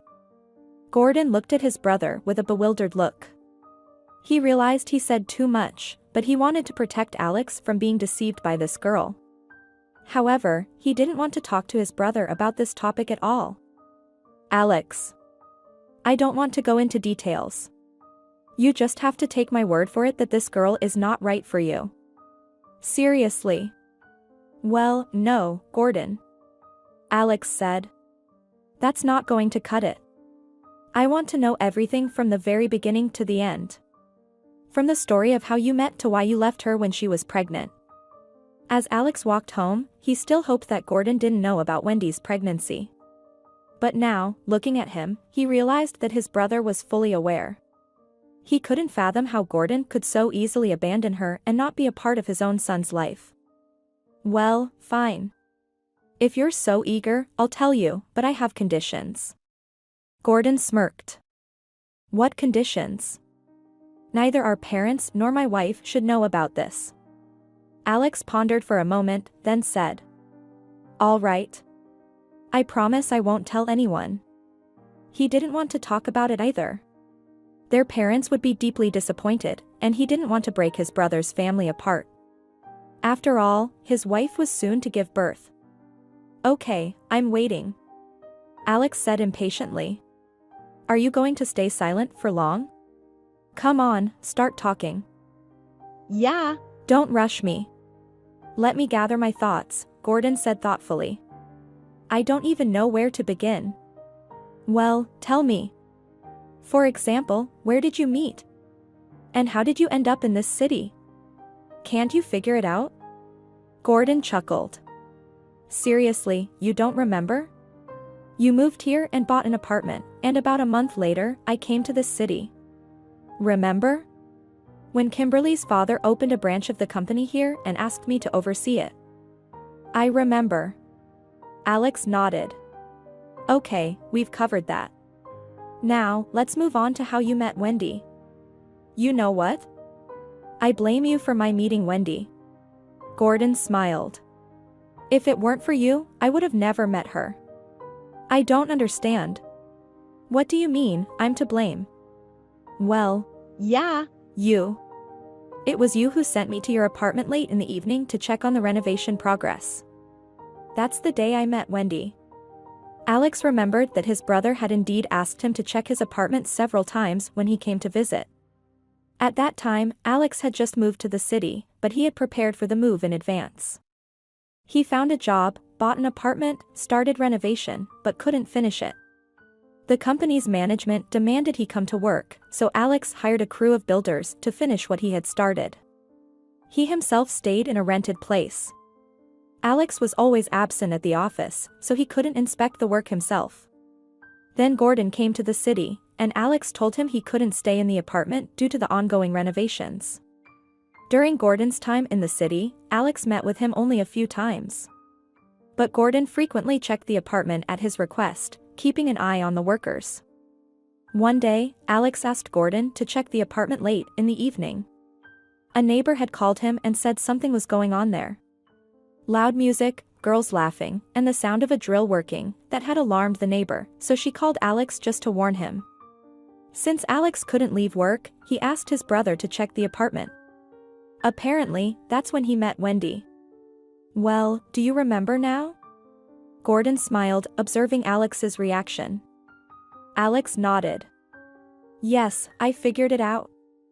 I guess when you went to check the apartment after the neighbor's call, you must have met Wendy. But I never forced you to take her to bed," Alex said somewhat resentfully. "Back then, you were preparing for your wedding, and I genuinely thought you had true love with Kimberly." "Love? With Kimberly?" Gordon began to shout hysterically, but quickly lowered his voice so as not to wake up their parents. "Yes, what love? What do you even know about my relationship with Kimberly? I never really understood why you were with this girl either," Alex said, revealing for the first time his thoughts about his brother's chosen one. "No, of course, she's beautiful, stunning even, but it's like there's no soul in her. I remember you never showed any real affection for her. So, I was surprised when you decided to marry her." "Surprised?" Gordon continued. "Did it not occur to you to wonder why I suddenly decided to date her?" Alex casually shrugged. It was strange to him that his brother was speaking to him in such a tone and with so much irritation and anger in his voice. As the conversation between the brothers progressed, more questions arose in Alex's mind. Gordon's story wasn't providing much clarity, and Alex was eager to learn everything as quickly as possible. "Just tell me, was it about money?" Disgust was evident in Alex's voice. "Yes, dear little brother. You won't believe it, but you guessed it," Gordon said with a smirk. "To be more precise, my father-in-law set it up in a way that I had no choice. I got involved in his business so deeply that I simply couldn't get out," Gordon clarified, staring through his brother. He fell silent for a few more minutes, thinking and collecting his thoughts, then continued. Alex understood that his brother, who always kept something hidden, had finally decided to speak up. He just couldn't bear carrying all of this inside him anymore. Gordon, on the other hand, remained silent for a few minutes, thinking and gathering his thoughts, then continued again. The first time I met Kimberly's father was at a birthday party in her house. There were about 15 people there. At one point, Kimberly's father arrived, and the guys started leaving. It was just me, Kimberly, and 4 other people left. He saw that we were drinking, but he didn't say a word. He just sat down at the table and asked for a clean plate to have dinner. I also wanted to leave, but the birthday girl begged me to stay, so succumbing to her pleas, I stayed a little longer. Gordon spoke in a calm voice and then exclaimed, "See, I was a fool. If I had left, my life would have been completely different." Gordon. Just stop it, okay? Alex brushed off his brother. It's always everyone else's fault, except yours, right? Alex didn't even try to hide his irritation. It hurt him that the image of the perfect older brother was crumbling before his eyes. And he was also frustrated that their relationship would forever change for the worse now. Alex was sure of that. All right. Listen, maybe I won't tell you anything at all? Gordon grumbled dissatisfiedly. He hoped that his brother would understand his situation and be supportive, but Alex had no intention of sympathizing with him. So, Gordon continued his narrative. Okay, fine. At first, Mr. Henderson's presence made us a bit uneasy, but with time, we somehow relaxed. Kimberly's father engaged with us, asking various questions, and we answered. The conversation was quite casual. He asked me about my plans for further education. At first, I didn't want to answer because I was sure I wouldn't be able to get into the university I dreamed of. But Mr. Henderson was persistent, so I told him everything. In response, he smirked oddly, left the room, and when he came back, he had a sheet of paper in his hand. He asked me to write down my details, name, phone number, date of birth. I did as he said and gave the paper back to him. It wasn't until I got accepted into the institute that I realized. So, Kimberly's father helped you with your admission, huh? Alex interrupted his brother. Well, Yeah. Gordon replied. To be more precise, his friend, who was the rector at that university, helped me. He and Mr. Henderson used to go to the sauna on Saturdays. After that, he helped me with finding a job too. You said you got lucky, though? That you won some kind of competition and got offered that job? Alex said, surprised. What else was I supposed to tell you? I just wanted Mom and Dad to be proud of me and think that I had achieved everything on my own, Gordon said quietly. I was ecstatic that I got into the university of my dreams. Then I got a well-paying job. I even started dating a girl named Lorraine whom I really liked, but it wasn't as simple as I thought. What do you mean? Alex was bewildered. I believed that I was just lucky to meet such a kind and influential person as Mr. Henderson. Gordon continued speaking, paying no attention to his brother. But then I got a call from an unknown number. I answered, and it was Kimberly's father who asked me to come to his office. He said he needed to talk to me urgently. Of course, I went. I couldn't even imagine what would happen next. A pause hung in the air, but Alex already knew how this story would end. He couldn't believe that Gordon had actually gotten into such a terrible situation. Alex was a rational person and believed his brother to be the same. But the dirt that was a part of his brother's life left him in shock. Gordon wanted to finish the story quickly, so he continued. When I went to work for Mr. Henderson, we had an interesting conversation. He asked me about his daughter, how I felt about her, and if I would like to date her. I told him she was a good girl, and I treated her well, but then I told him about Lorraine, that I was in love with her, and we were dating. He reacted with dissatisfaction to my answer. He said his daughter had been crazy about me for a long time and that he would be glad if I broke up with Lorraine and started dating Kimberly. I tried to explain that it wasn't possible. I only see Kimberly as a friend. I talked for a long time. Tried to be as friendly as possible, but Mr. Henderson wasn't listening to me. Anyway, at some point, Mr. Henderson changed the topic and started asking about my studies and work. I said everything was great. And he replied that it would be a shame if I were expelled and fired. I objected, not understanding why I would be expelled and fired. He just smirked then and wished me luck. About a week later, a professor tried to fail me in an exam. He asked questions that we hadn't even studied during the semester. Money disappeared from work, and they pinned the shortage on me. I understood why this was happening, but I didn't want to be under Kimberly's father's thumb. You could have asked for help from our parents. And what would have happened then? Where are we, and where is Kimberly's father, who owns a major business and knows a lot of influential people? Don't make me laugh, Alex. You're exaggerating. Alex attempted to argue.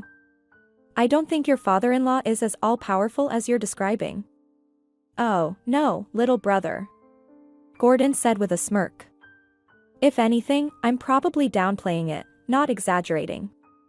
I used to not realize how influential he was, but now I know about his extensive connections and influential friends.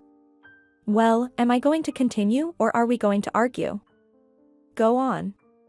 Well, after that conversation, my troubles began. I tried to juggle between university, work, and Anea when I had almost no strength left. Mr. Henderson called me again. He asked how I was doing, how my studies were going, how work was. He asked me to come to his office again. There, he offered to help me, that he could settle everything, but in exchange, I had to date Kimberly, and there was one more condition. Kimberly should never find out about our arrangement. I didn't want to agree. Honestly. But I understood very well that if I refused, Mr. Henderson would finish me off completely. Gordon paused for a moment, then said in a calm, composed tone. You know, Alex.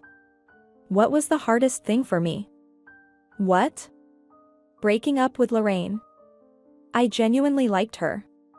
I've never felt that way about anyone before and never since, but I made a choice in favor of money, career, and comfort, Gordon said with a slight smirk. So, you have nothing for Kimberly at all? Alex needed to know this. Well, how can I put it? Gordon said. I don't love her, but I feel calm and comfortable with her. There's no fire, no passion. It's hard for me to explain. Just a habit. We live and coexist. But if my father-in-law hadn't pushed me toward a relationship with Kimberly, I would never have started dating her. Alex let out a heavy sigh. It was uncomfortable for him to listen to all of this, but they hadn't yet reached the most difficult part of his brother's story. Well, all right, said Alex. With Kimberly, things seem clear, but wait, I want to clarify something else. What? Gordon looked at his brother in surprise. Don't hesitate, ask. It's our night of revelations after all. So, you can find out anything you want. Why didn't you just leave Kimberly? You had some issues, and you were living separately, right?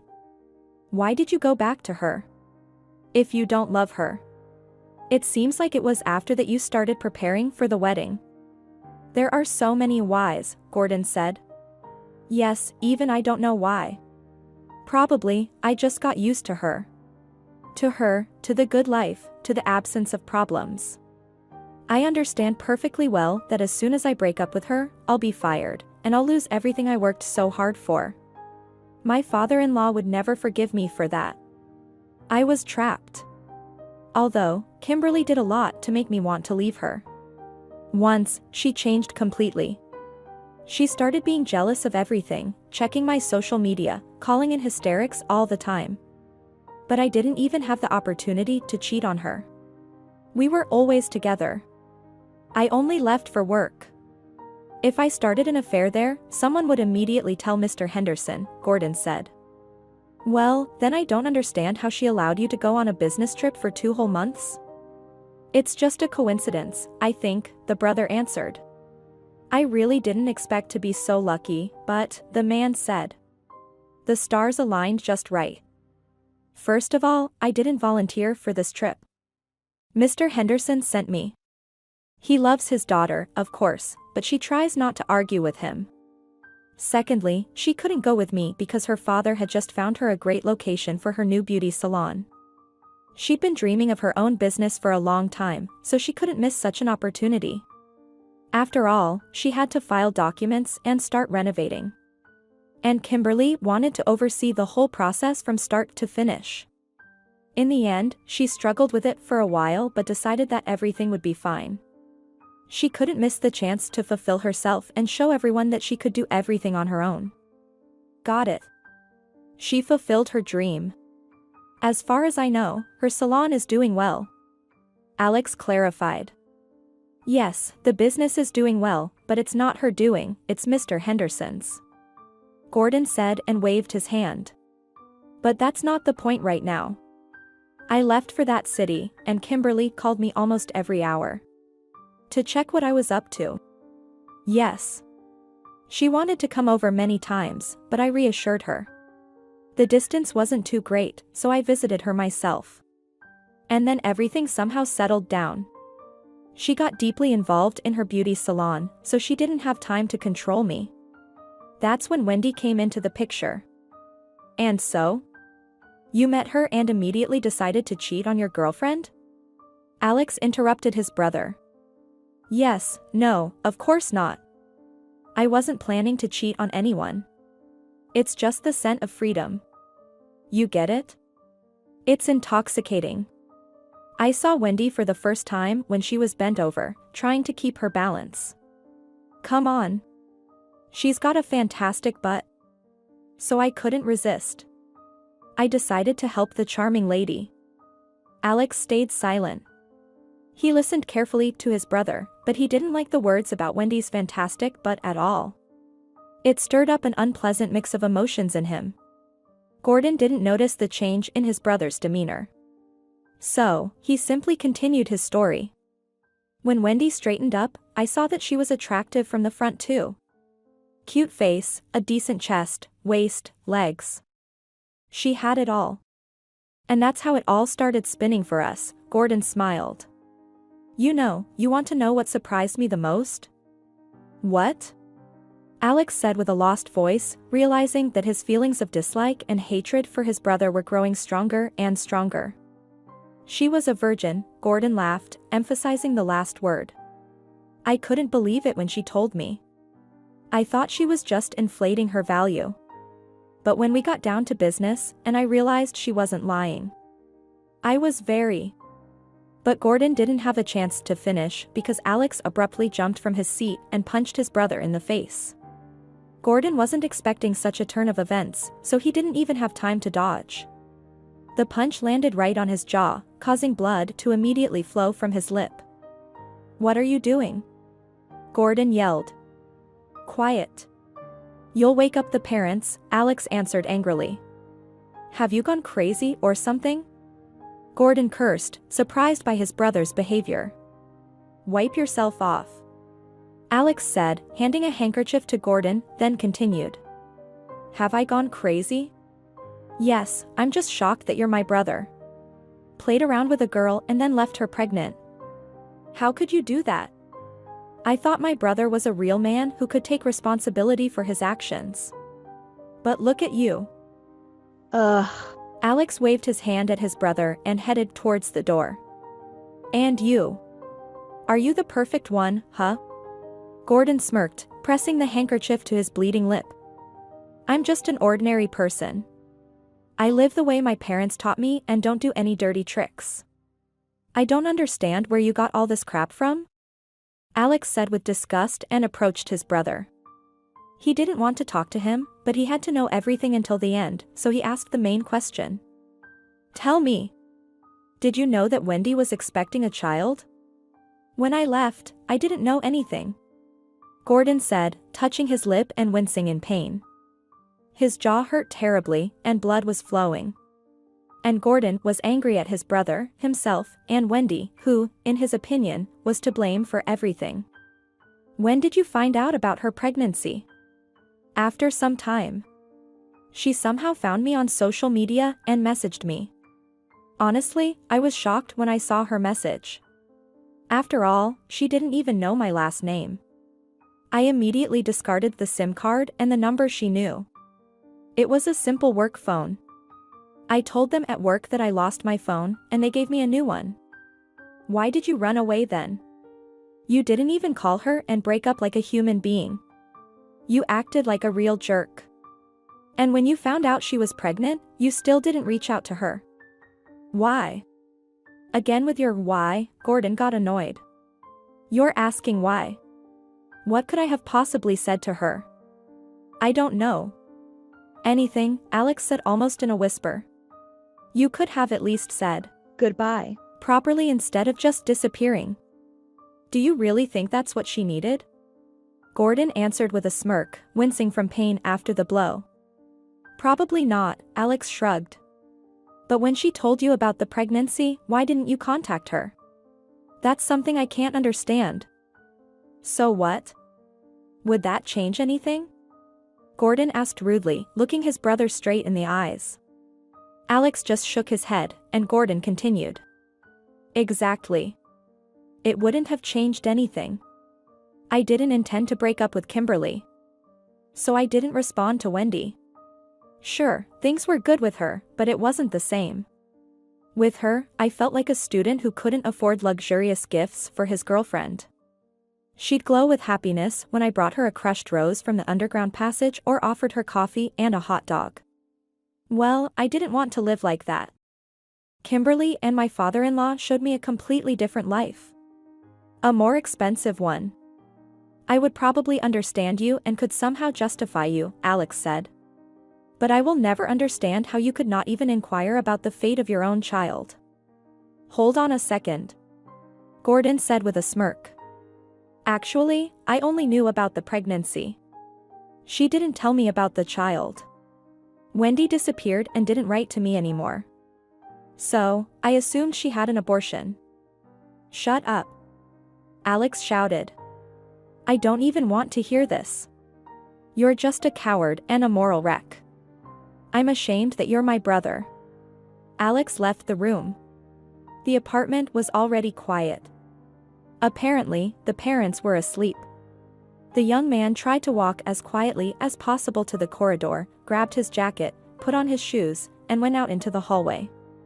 He didn't want to stay in the apartment, he needed an urgent breath of fresh air. This conversation had shattered his relationship with his brother. Most likely, forever.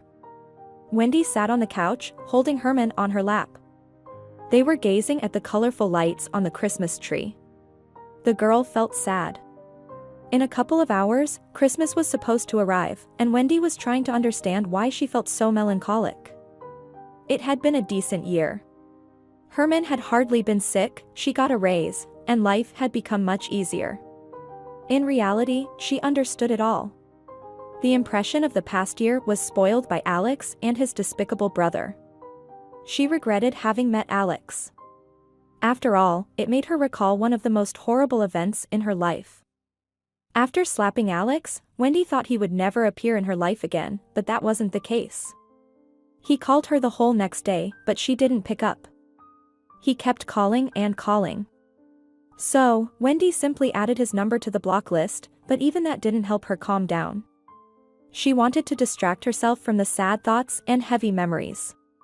So, she looked at her son and asked, Herman, what do you think Santa Claus will put under the Christmas tree for you? Wendy already knew the answer to this question.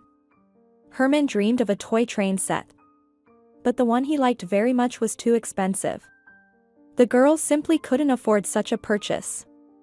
But luckily, she had a best friend who was willing to help Wendy. Wendy, what are you saying? How could I not contribute to the little godson's dream? Bella said, outraged, opened her wallet, and added the missing amount to Wendy's funds. Wendy couldn't wait to fulfill her son's dream. But when she heard the answer to her question, she was shocked. I want Daddy. The child said clearly. Daddy? The girl said in surprise. But Herman. Daddies aren't put under Christmas trees.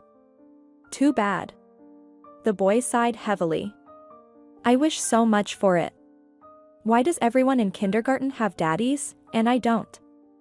Wendy wanted to answer her son's question, but then the doorbell rang. Well, I'll go check who's come to us, and we'll finish our conversation later. The girl said calmly.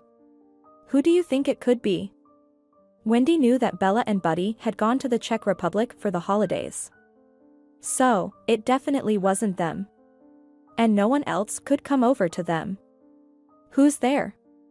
Wendy asked and looked through the peephole. Santa Claus. Came the voice from behind the door. But I didn't order one. You've got the wrong place. The girl shouted, with no intention of opening the door. Herman could see the costumed performer and get disappointed, and Wendy didn't have the money. Vernon Mitchell had offered her a discount, but even with it, the price for Santa Claus's services was substantial. Wendy stepped away from the door, but the ringing repeated. Yes, what do you want? Wendy grumbled and opened the door. I didn't order Santa Claus. She said clearly so the man would understand. Can we talk? Santa Claus stroked his beard a bit, and Wendy recognized him immediately. It was Alex. In the Santa Claus costume, he looked great, like a real magical wizard. But this surprise didn't impress Wendy. No, go away. She said through clenched teeth, trying to speak as quietly as possible. We have nothing left to discuss. I played the necessary role. That's it. We shouldn't see each other again. Goodbye. Wendy, why are you treating me like this? Yes, my brother's an idiot. But what does it have to do with me? It's not fair to me. Not fair? The girl was surprised. Yes. You can't deprive me of the chance to communicate with my nephew. The young man said seriously. Yes, fine. Nephew. But you doubt whether he's your brother's son. That's it. We have nothing to talk about. Wendy yelled and slammed the door. Mom, who's that? Suddenly, Herman stepped into the hallway.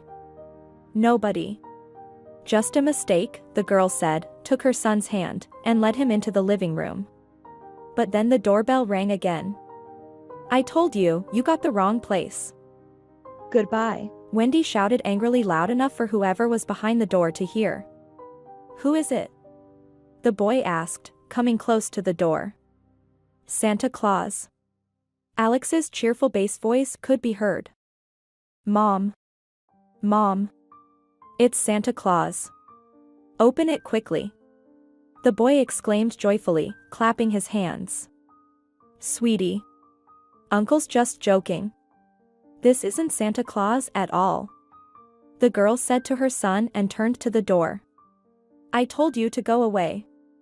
I'll call the police now. Wendy hoped that this would frighten Alex, and he would leave, but no. The young man rang the doorbell again. Wendy let out a heavy sigh, and the boy rushed to the door once more and shouted. Who's there? It's Santa Claus. I've brought gifts for you. I know your name is Herman, Alex was talking to the boy. He understood that he could only get into the apartment with the help of his nephew. Am I right? And I also know that you've been good all year, so you'll get gifts. Herman stood by the door, holding his breath. Wendy was incredibly angry. So, she swung the door open to put the guy in his place, but immediately regretted her decision. Herman saw Santa Claus and rushed to hug him. It's the real Santa Claus. Mom, look. Santa Claus even knows my name. But you didn't want to let him in. But he's real. The child exclaimed in delight, shouting throughout the hallway. He grabbed Santa Claus by the sleeve and started pulling him into the apartment. Santa Claus, come in. We have potatoes and a delicious salad. Come on in, we'll treat you. Wendy realized that now she wouldn't be able to get rid of Alex. The guy became cheerful, gladly stepped into the apartment, and went to the table with the boy. Wendy, on the other hand, tried her best to show her dissatisfaction, but she couldn't succeed.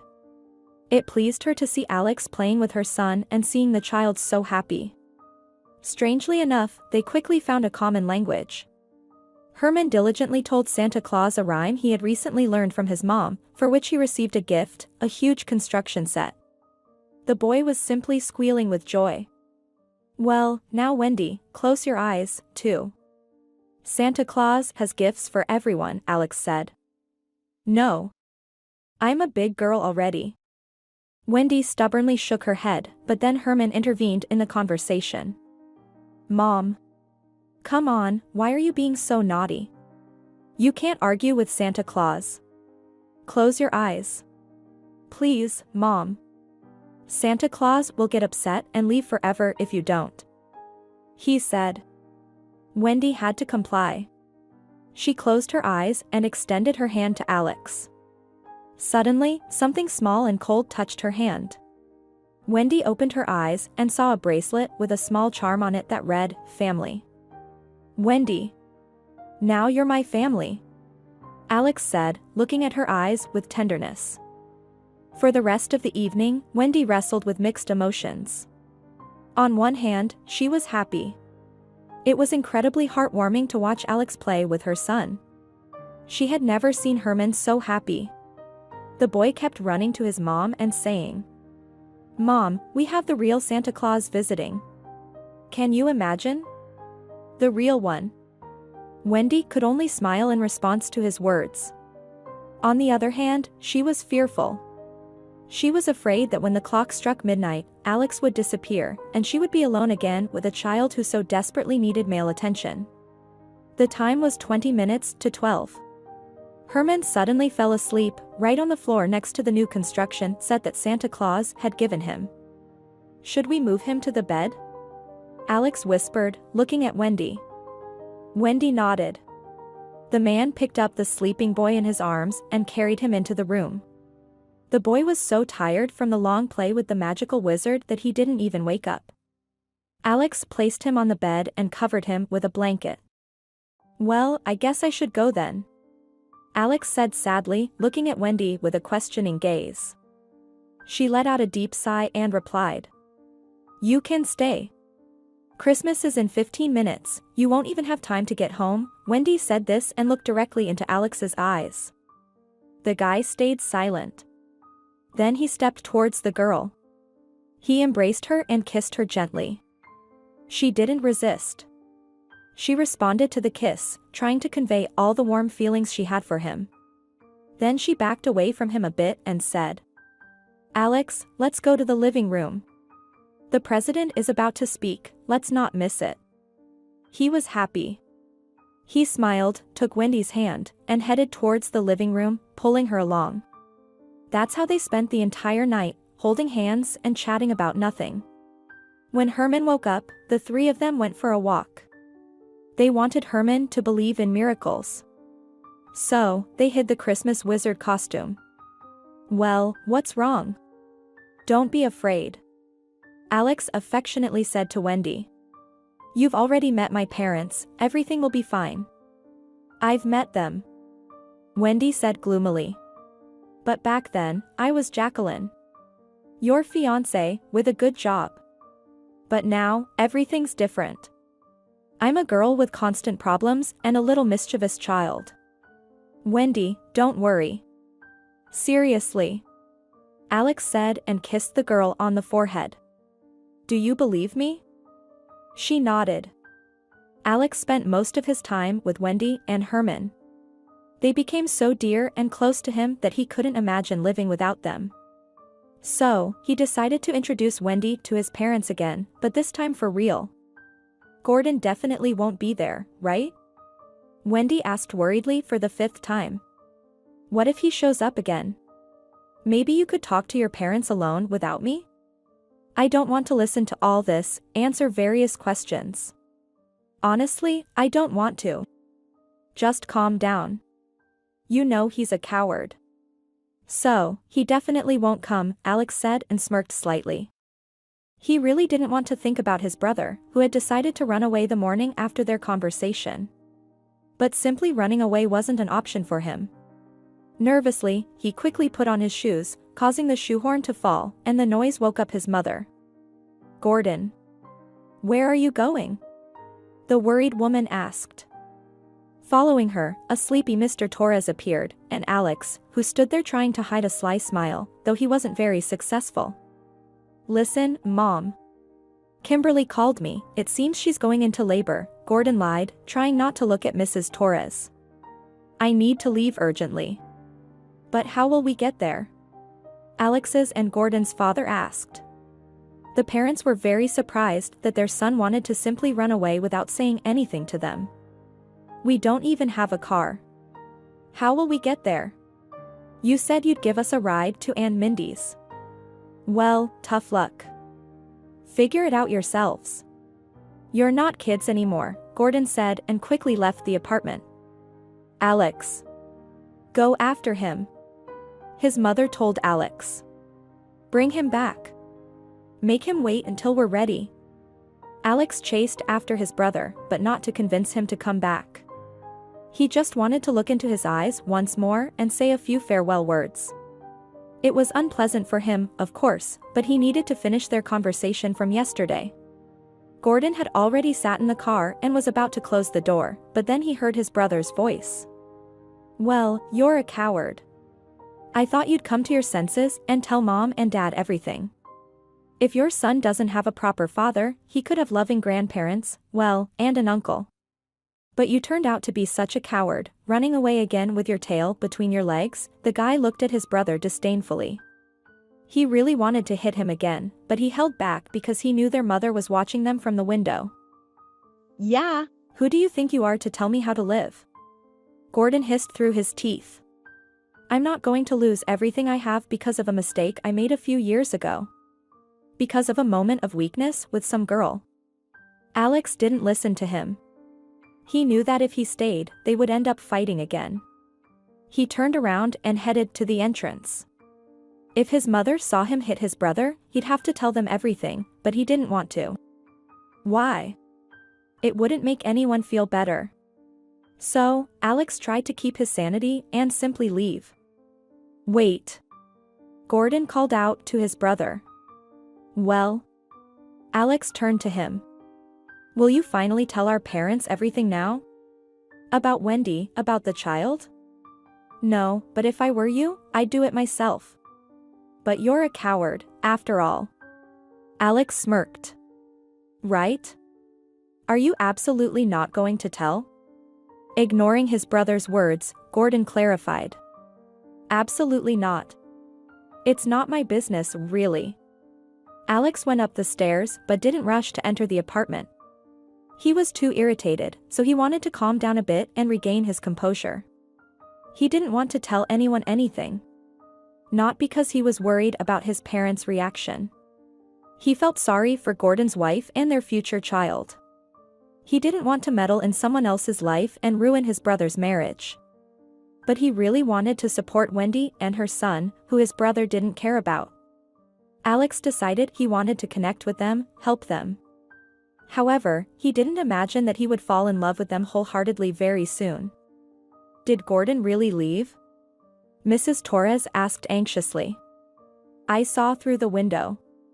Why didn't you stop him? She began to question.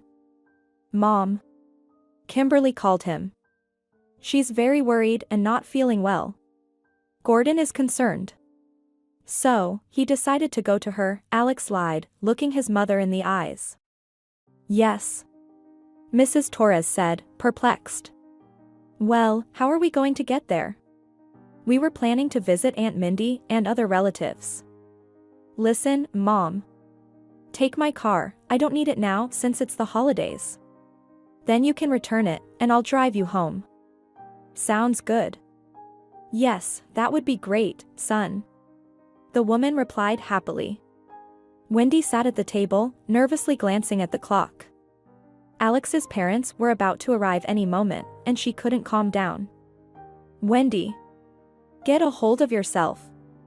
Alex said softly, embracing the girl's shoulders. Everything will be fine. I promise. But she hardly heard him. She was extremely nervous and couldn't do anything about it. The doorbell rang, causing Wendy to turn pale, and Alex went to open the door. Hi, Mom. Hi, Dad. Wendy heard Alex's cheerful voice. Well, how was your stay? Excellent. And I want you to meet my beloved girlfriend. Meet Wendy, Alex said, entering the living room. This is Wendy. Wait a minute. Mrs. Torres started to say, but immediately stopped herself. Wendy. You said her name was Jacqueline. I'm completely confused now. Alex. Please explain. The woman slowly lowered herself onto a chair, and Mr. Torres did the same. Yes, of course, right now, the guy said, collecting his thoughts. Last time I slightly misled you. In reality, I didn't have a girlfriend named Jacqueline. I said that to keep you from worrying about how my personal life was going. But when you said you were coming to meet my fiancé, I got terribly scared. So, I started looking for someone who could play this difficult role, but everything went off track, and I actually found my love, Wendy, the guy said, hugged Wendy, and smiled at his parents. Hold on, Alex. Mom, let's discuss all the details later, the guy interrupted. You wanted me to be happy. Well, now I'm happy like never before. Alex said, pausing. And also, I have a son. What? What son, Alex? Mrs. Torres looked completely bewildered. I don't understand. Wendy is pregnant? No. But she has a wonderful boy named Herman. I want to marry Wendy and adopt him. But, Alex. That's a huge responsibility. Someone else's child. No, Mom. He's not someone else's child. He's my own, and I love him. You'll love him too, I'm sure. The guy said seriously. Wendy. Call Bella. Have her bring Herman. Alex looked at Wendy, who had been sitting still all this time. She flinched, as if coming out of a stupor, and rushed to the phone. Mrs. Torres wanted to take advantage of the moment while Wendy left the room and talked to her son. But when she looked at him and saw how much love and happiness was in his eyes, she decided not to interfere. The woman thought that life would sort everything out, and life indeed did. Mr. and Mrs. Torres grew to love their grandson Herman. Grandmother Catherine looked at the boy and couldn't understand why he resembled a little Alex so much. Exactly like Alex, not his biological father. They never found out that Herman's biological father was Gordon. Alex and Wendy didn't want to share this, and things were going well as they were. Gordon tried to have as little interaction with the relatives as possible. He was afraid of losing everything if the truth ever came out. He had achieved too much to simply throw it all away due to, as he put it, a mistake. He loved money. He loved luxury. But if Kimberly found out about his infidelity and the child, her father would take everything away from him. So, in order to keep the secret, he was willing to distance himself from even his closest family. Everyone was content. Wendy was happy with Alex and Herman, who was surrounded by care not only from his mom and dad but also from his grandparents. He couldn't have dreamed of this. And Gordon was happy, surrounded by power and wealth, an unloved wife, and a father-in-law who exerted more and more control over him. Each of them had what they aimed for. Well, life would show who was right.